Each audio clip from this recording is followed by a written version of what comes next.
The Church of England is considering defrocking archbishops, bishops and priests found guilty of abuse or serious misconduct, or so they say. The Church has not had the power to act upon an abusive priest from holy orders, known as defrocking, for 20 years. It was repealed in 2003 as part of a new law governing the disciplining of priests. However, measures proposed in papers submitted to the General Synod, the Church's legislative body, voted to reinstate these powers. This could be the Church's most serious penalty against its own clergy. Father Felix Smith joins me now to tell us more. Father Felix. Hello there. Thank you for joining us. What are your initial impressions on the motivation behind this? So yes, on Monday, basically, General Synod voted a new measure, which was about clergy conduct. And the headline, of course, is that clergy can be defrocked. Literally, that means your clothes are removed. But before we start to get a bit worried about this, essentially Roman Catholics have this already. It's already a part of church discipline. It's called laicization, or deposition of holy orders. Essentially, you're turned from a priest or bishop or deacon back into a layperson again. You become a non-religious. So you can't function as a bishop, a priest or a deacon again.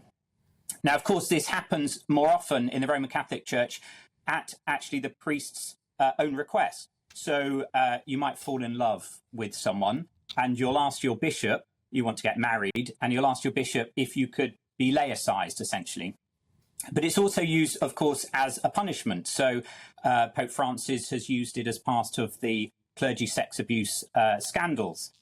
They're sort of saying it's beyond just you're not allowed to have a parish, you're not allowed to function as a priest at all. So you can't function in that role in any way at all.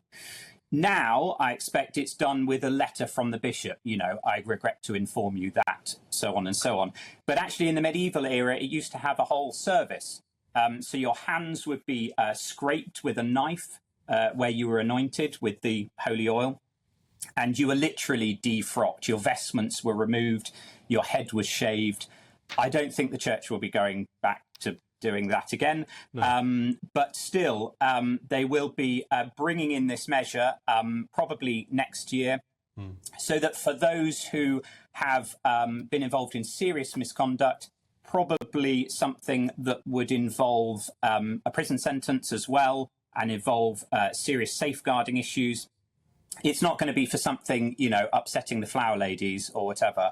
Well, you say that, Father, but this is what I'm concerned about, because, of course, anyone that is abusive should be disciplined. And of course, I believe in defrocking priests who are abusive and or heretical or blasphemous, actually. I do think defrocking is a good thing in those situations. But we know that this won't be where it will stop, don't we?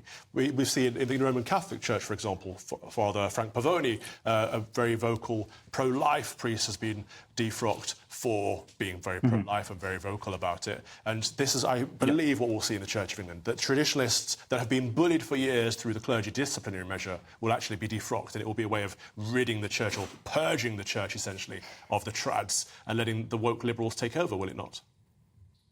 Well, I think it's interesting when you look at the measure, there's a lot of things in it that are actually there to protect clergy as well.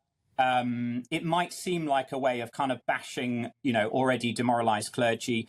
But actually, a lot of the other parts that aren't getting the headlines are more to do with protecting clergy. At the moment, we are in a situation where if people make complaints that are malicious, you fall out with the organist and they decide to make a malicious complaint, then often a member of clergy is suspended straight away, and then, that could go on for months and months and months. So it seems like it's kind of doing a bit of both, in that it is making things stricter for those who are involved in serious misconduct, but there's also parts of it which are about protecting clergy as well. So I would hope that we wouldn't go down a road where it's kind of used in the wrong way, and actually almost it's trying to get away from that, so that it's not down to bishops always to decide what the best course of action is. So if you happen to fall out with your bishop, hopefully, it won't be up to them to decide finally in the end. OK, thank you for that. That was Father Felix Smith. I just want to briefly bring my panel into this, because Emma, Father Felix sounds like a nice chap, but he's playing it safe because he's obviously employed by the Church of England. But do you think this will be used to push out and bully sound Orthodox priests who don't go down the trans agenda, don't go down the Black Lives Matter agenda, don't go down the climate agenda? Do you trust the Bishop of London? Do you trust the Bishop of York? I'm asking you the question. Just look at what happened this week with York Minster, reported by GB News' very own Keith Bayes. York Minster not allowing pro-life campaigners to come and pray in the church. I think we've seen the church become so politicised that I agree with you. I think that defrocking is a very good idea in cases where, you know, there may have been sexual misconduct or in cases that are very clear-cut and serious, like a criminal offence has taken place.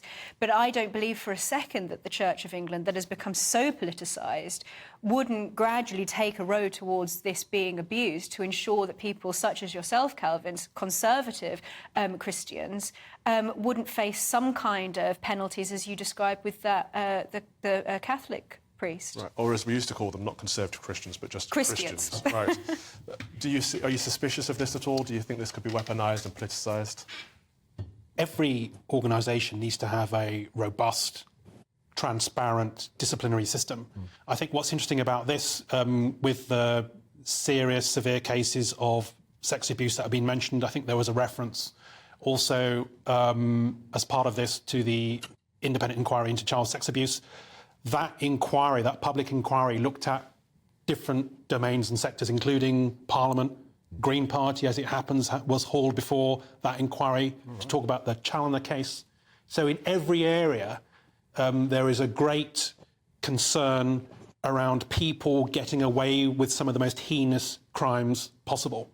So in that sense, I think it's very important that an organisation be less inward-looking, reserve some of the most serious forms of, it's almost like a form of excommunication, the way it's been explained to me, that people are properly, thank you, and the way Father Felix mentioned it, it used to be, importantly, public shaming, public acknowledgement for the most serious types of misdemeanour or misbehaviour. So in that sense, if you're going to reserve those for sex abuse, sex crimes, absolutely, but it has to go hand in glove with the criminal law.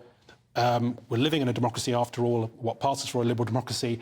That needs to be hand in glove with this. Of course, any disciplinary process can be abused. I've been on the receiving end of one in politics. Many others who have perhaps supposedly not said the right thing, actually are getting vexation complaints against them. So that's all part of a robust system. I hope that will be taken care of. Thank you. And just to clarify, it's not excommunication because you can still receive communion, but it is everything else.